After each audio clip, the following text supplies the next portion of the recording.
디모데전서 6장 11절 12절 말씀을 가지고 하나님의 말씀을 함께 나누겠습니다. 미국에서 태어난 한인 자녀들이 커가면서 부딪히게 되는 가장 큰 문제가 있다면 정체성의 혼란일 것입니다. 집에서는 한국말을 쓰고 한국식 사고방식을 가진 부모와 한국적인 문화 속에서 살다가 집을 벗어나면 미국식 사고방식과 문화 속에서 미국인의 정체성을 내면화하게 됩니다. 밖에서는 미국인으로 살다가 집에 오면 한국인으로 살아야 하니 아이들이 얼마나 혼란스럽겠습니까?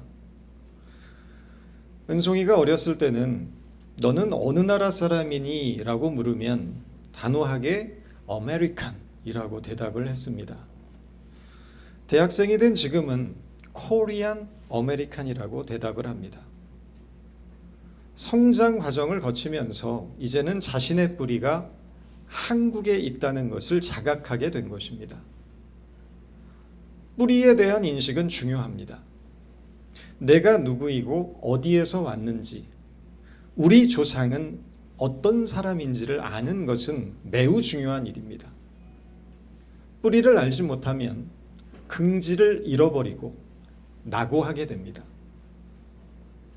미국에 사는 백인들은 그들의 조상이 누구인지를 잘 알고 있습니다. 자신의 출신지가 웨일즈인지 잉글랜드인지 네덜란드인지를 알고 있고 그들의 조상들이 어떻게 미국에 왔으며 어떻게 이 땅을 개척했고 발전시켜 왔는지에 대해서 잘 알고 있습니다. 그래서 조상에 대한 자부심이 있고 조상으로부터 혜택을 받고 살고 있다고 느낍니다. 반면에 흑인들은 조상이 누구인지 모릅니다. 어디에서 왔는지 모릅니다. 뿌리가 어디인지를 알지 못하는 것입니다. 뿌리에 대한 인식이 없고 그러다 보니 긍지가 없고 자부심이 없습니다. 사회학자들은 흑인들이 미국 사회 전반에서 낙오되는 이유가 정체성의 부재에 있다고 말합니다. 뿌리를 잃어버렸기 때문이라는 것입니다. 신앙의 세계도 마찬가지입니다. 내가 누구인지를 아는 것, 정체성이 중요합니다. 우리가 누구입니까? 우리는 땅에 사는 하늘의 사람들입니다. 비록 몸은 땅에 살고 있지만 우리는 이 땅에 속한 사람이 아니고 하늘에 속한 자라는 것입니다. 하나님의 백성이고 하나님의 자녀라는 것입니다. 본문에서 바울은 디모데에게 이렇게 말합니다. 너 하나님의 사람아. 본래 바울은 디모데를 자신의 영적인 아들로 삼았습니다. 디모데전서 1장 2절을 보면 믿음 안에서 참 아들 된 디모데라고 말합니다. 그런데 지금 본문에서는 아들이라고 하지 않고 하나님의 사람이라고 말하고 있습니다. 이 말 속에는 디모데로 하여금 자신이 어떤 존재이고 앞으로 어떤 인생을 살아야 하는지에 대해서 일깨워 주고자 하는 바울의 간절함이 담겨 있습니다. 자신이 아들처럼 사랑하는 디모데가 하나님의 부르심을 받은 자로서 하나님 나라의 꿈을 꾸고 이 세상과 구별되어 살아갈 존재임을 상기시키고자 하는 의도가 담겨 있다는 것입니다. 당시 디모데의 나이는 약 10대 후반 또는 20대 초반이 되었을 것이라고 추측할 수 있습니다. 청소년입니다.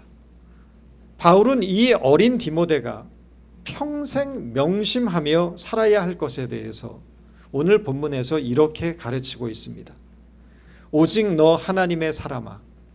이것들을 피하고 의와 경건과 믿음과 사랑과 인내와 온유를 따르며 믿음의 선한 싸움을 싸우라. 영생을 취하라. 이를 위하여 내가 부르심을 받았고 많은 증인 앞에서 선한 증언을 하였도다. 여기에서 주목해야 할 네 가지의 동사가 나옵니다. 이 네 동사는 모두 명령형입니다. 피하라, 따르라, 싸우라, 취하라 입니다. 군대를 다녀오신 분들은 명령의 의미를 잘 알 것입니다. 명령이라는 것은 해도 되고 안 해도 되는 것이 아니라 반드시 지키고 복종해야 하는 것입니다. 엄중한 것입니다. 그런데 지금 바울은 디모데에게 명령하고 있습니다. 이것은 두 사람의 관계가 수직적인 상하 관계임을 뜻하는 것이 아닙니다. 사랑하고 신뢰하는 관계이기 때문에 가능한 일입니다. 제가 아무리 어른이라도 옆집에 사는 남의 집 자식에게 함부로 명령할 수 없습니다. 그러나 제 자식에게는 명령합니다. 명령할 때 아주 엄하게 할 때도 있습니다. 사랑하고 신뢰하는 관계이기 때문에 그런 것입니다. 이렇게 해야만 내 아이의 인생이 옳고 바르고 선하게 된다는 것을 알기에 그것을 지키는 것이 어렵고 힘들더라도 엄중하게 명령합니다. 반드시 지키게 합니다. 그렇게 해야만 바르게 클 수 있기 때문입니다. 바울이 디모데에게 주었던 첫 번째 명령은 피하라라는 것입니다. 오직 너 하나님의 사람아 이것들을 피하고, 여기서 피해야 할 이것들이 의미하는 것은 본문의 바로 앞선 내용, 즉 디모데전서 6장 3절에서 10절까지의 말씀입니다. 이 말씀의 내용을 지금 다 읽어드릴 수는 없지만 한마디로 정리하면 모든 악의 뿌리는 탐욕에서 시작된다라고 요약할 수 있습니다. 따라서 본문이 말하는 이것들은 탐욕을 뜻합니다. 탐욕을 피하라는 것입니다. 아프리카에서 원숭이를 사냥할 때 목 부분은 좁고 몸통이 넓은 호리병을 사용한다고 합니다. 이 호리병에 원숭이들이 좋아하는 땅콩을 넣어서 나뭇가지에 걸어두고 며칠 후에 가보게 되면 원숭이들이 한 손을 호리병에 넣은 채로 널브러져 있다는 것입니다. 이 사냥법은 한 번 손에 쥔 것은 절대 놓지 않는 원숭이들의 속성을 이용한 사냥법입니다. 손에 쥔 것을 조금도 버리지 못하는 욕심 때문에 결국에는 사냥꾼의 제물이 되고 마는 것입니다. 탐욕의 사전적 의미를 보면 지나친 욕심입니다. 지나친 욕심이 결국 인간을 파멸시킵니다. 탐욕에 사로잡히면 인간의 마음은 하나님으로부터 점점 멀어져 갑니다. 수단과 방법을 가리지 않고 탐욕을 채우다 보면 결국에는 자기도 망하고 남도 망치는 사람이 됩니다. 리차드 포스터라는 유명한 영성신학가가 있습니다. 리차드 포스터는 인간의 탐욕은 크게 세 가지 대상에 집착한다고 말합니다. 돈, 섹스, 권력입니다. 인간이 가진 욕망의 정점에는 돈, 섹스, 권력이 있고 인간은 이 세 가지의 욕망을 채우기 위해서 죄를 짓는다는 것입니다. 사실 이 세 가지는 빛과 그늘처럼 양면성을 지니고 있습니다. 적절히 잘 사용하면 삶을 풍요롭게 하는 복된 것이 되지만 욕심이 지나쳐서 과도하게 몰입하고 집착하게 되면 삶을 비극적으로 만드는 위험한 것이 될 수 있다는 것입니다. 그러면 이 탐욕을 어떻게 이겨낼 수 있겠습니까? 금욕하면 되겠습니까? 탐욕의 반대는 금욕이 아닙니다. 자족입니다. 바울은 이 탐욕을 이기는 비결이 자족에 있다는 것을 깨달았습니다. 그래서 빌립보서 4장 11절에서 이렇게 말합니다. 어떠한 형편에든지 내가 자족하기를 배웠노라. 자족으로 번역된 헬라어 아우타르케스라는 단어가 있습니다. 이 단어는 자기 자신을 뜻하는 아우토스와 풍성한 공급을 뜻하는 아르케오의 합성어입니다. 따라서 자족의 의미는 자기 자신을 하나님의 풍성함에 연결시키는 것입니다. 지금 처해 있는 우리의 현실이 비록 부족하고 어렵더라도 우리의 필요를 공급해 주시는 하나님의 풍성함에 내가 연결되어 있다는 것을 믿는 믿음입니다. 그래서 부족한 중에도 우리에게 허락하신 것을 바라보며 감사하는 것이고, 일상의 아주 작은 것들 속에서도 하나님의 공급하심을 인하여 기뻐하게 되는 것입니다.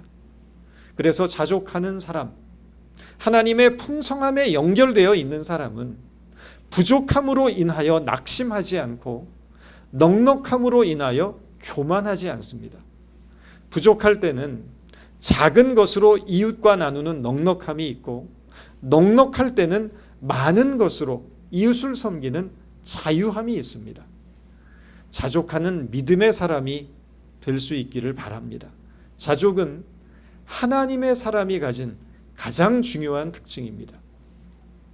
바울이 디모데에게 주는 두 번째 명령은 따르라는 것입니다. 의와 경건과 믿음과 사랑과 인내와 온유를 따르며, 의, 경건, 믿음, 사랑, 인내, 온유, 이 6가지의 항목은 우리가 지켜야 할 종교적인 덕목이거나 규칙이거나 또는 목표이기 이전에 하나님의 사람이 가진 인격과 성품을 말하는 것입니다. 바울은 디모데에게 종교적인 열심이나 충성을 강조하지 않았습니다. 어떻게 해야만 교회를 세울 수 있고 전도를 잘할 수 있다는 방법론이나 특별한 기술을 가르치지 않았습니다. 하나님의 구원이 의도하고 목적하고 소원하는 것들로 너의 내면과 삶이 충만해지라고 가르칩니다. 그것은 하나님의 성품과 인격을 닮은 새로운 사람, 새로운 존재에 대한 내용입니다. 의, 경건, 믿음, 사랑, 인내, 온유는 복음이 한 인간 속에 들어갈 때 그 인간에게서 나오는 결실을 말합니다. 어떤 사람이 신앙인이 되었다는 것은 그의 인격과 성품이 하나님을 닮아서 인내의 사람이 되고 온유의 사람이 되고 사랑의 사람이 되었다는 것을 뜻하는 것이지, 그가 기도를 잘하게 되었고 성경을 많이 알게 됐고 전도를 잘하게 됐고 봉사의 달인이 되었다는 것을 의미하지 않습니다. 우리 한국교회는 그 어느 세계의 교회보다 참 많은 훈련을 시킵니다. 우리 교회는 훈련이 별로 없지만 다른 교회에 가보십시오. 처음부터 끝까지 다 훈련입니다. 그런데 그 훈련의 목적이 교세 확장 또는 교회의 성장에 필요한 교회의 일꾼 세우는 것에 있는 경우가 많습니다. 그러나 하나님이 우리를 부르신 이유는 우리를 잘 훈련시켜서 유용하게 써먹기 위해서가 아닙니다. 하나님은 우리를 자신을 위한 도구로 삼지 않으셨습니다. 하나님의 목적은 우리가 하나님을 더욱 깊이 알게 되고 하나님으로부터 공급되는 은혜와 자비와 사랑 안에서 잃어버린 하나님의 형상을 회복하여 하나님의 성품을 닮은 복된 존재가 되는 것에 있습니다. 이 사실을 믿고 이해하는 자로서 모든 삶의 자리에서 하나님의 통치와 하나님의 다스리심을 받으며 살아가는 것을 신앙생활이라고 하는 것입니다. 바울이 디모데에게 주는 세 번째 명령은 싸우라입니다. 믿음의 선한 싸움을 싸우라. 신앙에는 두 가지의 국면이 있습니다. 하나는 모험이고 다른 하나는 싸움입니다. 우리의 인생을 하나님께 온전히 맡기고 사는 것이 신앙의 모험이라고 한다면, 우리가 하나님의 뜻대로 살기 위해 애쓰는 모든 과정은 싸움입니다. 그렇다면 누구와 싸우라는 것입니까? 그 싸움의 대상은 다른 사람이 아닙니다. 자기 자신과 싸우라는 것입니다. 신앙의 가장 큰 적은 남이 아니라 자기 자신이라는 것입니다. 사도 바울은 놀랍고 신비한 하나님의 은혜와 능력을 누구보다 많이 체험한 사람입니다. 우리와는 좀 다른 특별한 사람처럼 보입니다. 그렇지만 바울은 특별한 사람이 아니었습니다. 우리와 똑같은 연약한 인간에 불과했습니다. 로마서 7장에 보면 바울이 자신이 얼마나 죄의 유혹에 쉽게 무너지는 인간인지에 대해서 이렇게 고백하고 있습니다. 내 속 곧 내 육신에 선한 것이 거하지 아니하는 줄을 아노니 원함은 내게 있으나 선을 행하는 것이 없노라. 내가 원하는 바 선은 행하지 않고 도리어 원하지 아니하는 바 악을 행하는도다. 오호라 나는 곤고한 사람이로다. 이 사망의 몸에서 누가 나를 건져내랴. 바울이라고 별 수 없었던 것입니다. 그 역시 나약했고 무력했고 쉽게 흔들렸습니다. 우리가 아무리 하나님을 잘 믿는다고 해도 우리 속에 있는 죄의 본성은 절대 사라지지 않습니다. 불덩어리가 내 몸에 들어오는 체험을 하고 예언을 보고 환상을 보고 병을 고치는 은사를 받았다는 것이 우리가 죄에서 자유로워졌다거나 거룩해졌음을 의미하는 것이 아닙니다. 여전히 우리는 육체의 정욕을 지닌 인간에 불과합니다. 목사라고 다를 게 하나도 없습니다. 똑같습니다. 목사는 말씀을 전하는 직업을 가진 종교인입니다. 자연인의 한 사람이고 죄에 노출되어 있는 연약한 인간입니다. 그래서 저 또한 끊임없이 죄의 유혹과 싸우고 하나님의 뜻대로 살지 못하는 나 자신에 대한 갈등으로 가득 차 있습니다. 저만 그렇겠습니까? 하나님의 뜻대로 살고자 하는 모든 성도들이 겪는 어려움이고 내적인 싸움인 것입니다. 그러나 실망할 것이 없습니다. 싸움이 있다는 것은 우리 속에 생명이 있다는 것을 뜻하기 때문입니다. 죽은 사람에게는 갈등이 없습니다. 싸움도 없습니다. 그에게는 생명이 없기 때문입니다.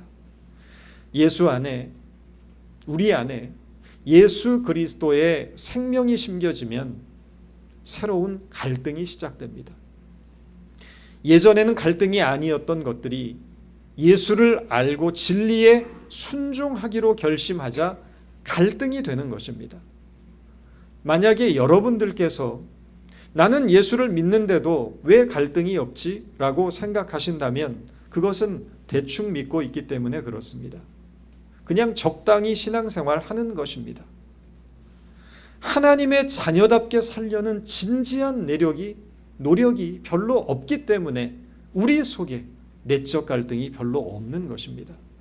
참 하나님의 자녀로 살고자 하면 우리 속에는 끊임없는 갈등과 싸움이 있을 수밖에 없다는 것입니다. 그리고 이 싸움은 우리의 육체가 흙으로 돌아갈 때까지 끝없이 이어지게 될 것입니다. 로키라는 권투 영화를 아실 겁니다. 실베스타 스탈론이 주연으로 나오는 아주 잘 만들어진 영화입니다. 이 영화는 은퇴한 헤비급 챔피언 로키가 늙고 나이가 들었지만 다시 링 위에 올라서 새로운 도전을 꿈꾸는 이야기입니다. 아버지의 안전을 걱정하면서 아버지가 링 위로 오르는 것을 반대하는 아들에게 로키가 이런 이야기를 합니다. 얼마나 센 펀치를 날리느냐가 중요한 게 아니야. 끝없이 맞아가면서도 조금씩 앞으로 전진하는 것이 중요한 거야. 그게 바로 진정한 승리야. 신앙에는 완전한 승리라는 것이 존재하지 않습니다. 그저 끊임없이 싸우면서 조금씩 하나님 앞으로 나아가는 것뿐입니다. 때로는 엎어지고 넘어질 때도 있고 실패할 때도 있지만 마지막 라운드에 종이 울리는 그 순간까지 싸움을 멈추지 않고 끝까지 완주해내는 것이 중요합니다. 이 싸움을 포기하지 마십시오. 하나님이 우리를 도우실 것입니다. 견디게 하시고 마침내 이기게 하실 것입니다. 바울이 디모데에게 주는 마지막 명령은 취하라입니다. 영생을 취하라는 것입니다. 영생에는 두 가지 의미가 있습니다. 한 가지는 생명이 죽지 않고 지속되는 끝없는 시간의 연장입니다. 이 영생은 죽음 이후에 완성될 신앙의 신비입니다. 다른 한 가지는 하나님의 생명으로 살아가는 삶입니다. 죽은 이유가 아니고 바로 지금 이곳에서 살아서 누리게 되는 생명을 뜻합니다. 예수님이 강조하셨던 영생은 죽어서 가는 천국이 아닙니다. 하나님과 내가 일치를 이루어 하나님의 생명을 품고 살아가는 삶을 의미합니다. 죽어서만 영생을 누리는 것은 대단히 슬프고 안타까운 일입니다. 좀 더 나가서 말하면 그것은 불행입니다. 영생은 살아서 누리는 것이 진정한 복이 됩니다. 하나님의 생명에 뿌리를 내리고 그분의 생명을 매 순간마다 공급받아 살아가는 삶 속에는 생기가 있고 희망이 넘치고 기쁨이 충만합니다. 어떤 환경에 있든지 주어진 모든 삶을 감사로 해석하고 세상 만물에 깃들어 있는 하나님의 손길을 느끼며 감탄하고 또 감탄하게 됩니다. 시냇가에 심은 나무가 시절을 따라 과실을 맺음과 같이 하나님의 생명에 뿌리 내린 삶에는 풍성한 열매가 있습니다. 결실이 있습니다. 플로리스트가 디자인한 꽃바구니의 꽃들을 보면 참 아름답고 화려하지만 그것들은 며칠 가지 않아 금세 마르고 시들어 버립니다. 뿌리가 없기 때문입니다. 생명의 원천인 땅으로부터 영양분을 공급받지 못하기 때문입니다. 교회 오래 다닌 것이 중요하지 않습니다. 직분도 중요하지 않습니다. 내가 얼마나 많은 봉사를 하고 있느냐도 중요하지 않습니다. 우리 아버지가 목사고 선교사인 것도 중요하지 않습니다. 그것은 그냥 껍데기입니다. 아무것도 아닙니다. 중요한 것은 내가 하나님의 생명에 뿌리를 내리고 있는가입니다. 하나님으로부터 공급되는 영원히 목마르지 않는 생수를 지금 공급받고 있느냐라는 것이 중요합니다. 그리고 그 생명의 기운과 능력으로 살아가는 것입니다. 신앙은 하나님 앞에 나와서 내가 정성을 바치고 기도를 바쳐서 내 인생의 어떤 안전을 확보하고 내 가정과 내 자녀들이 잘 되고 내 소원을 이루는 것에 그 목적이 있지 않습니다. 그것은 그냥 부수적인 것들입니다. 신앙의 근본적인 목적은 하나님의 생명에 뿌리를 내리고 하나님께서 공급해 주시는 생명의 능력으로 하나님이 기뻐하시는 삶을 살아가는 것입니다. 그런 삶을 통해서 하나님의 하나님 되심을 증언하는 것입니다. 그렇게 하지 않는다면 우리는 참 그리스도인이라고 말할 수 없습니다. 이 일은 우리가 몇 년 고생한다고 되는 일이 아닙니다. 우리의 평생을 통해서 조금씩 이루어져 갈 것입니다. 이 일을 위하여 매일 매순간 애쓰고 수고할 수 있기를 바랍니다. 그런 우리에게 성령께서 위로하시고 연약한 우리를 도우실 것입니다. 기도하겠습니다. 하나님, 자족할 줄 아는 자 되게 하시고 의와 경건과 믿음과 사랑과 인내와 온유를 따르게 하시며 우리 삶이 마치는 날까지 믿음의 선한 싸움을 싸우며 영생을 취하는 믿음의 자녀들로 살게 하여 주옵소서. 예수님의 이름으로 기도드렸습니다.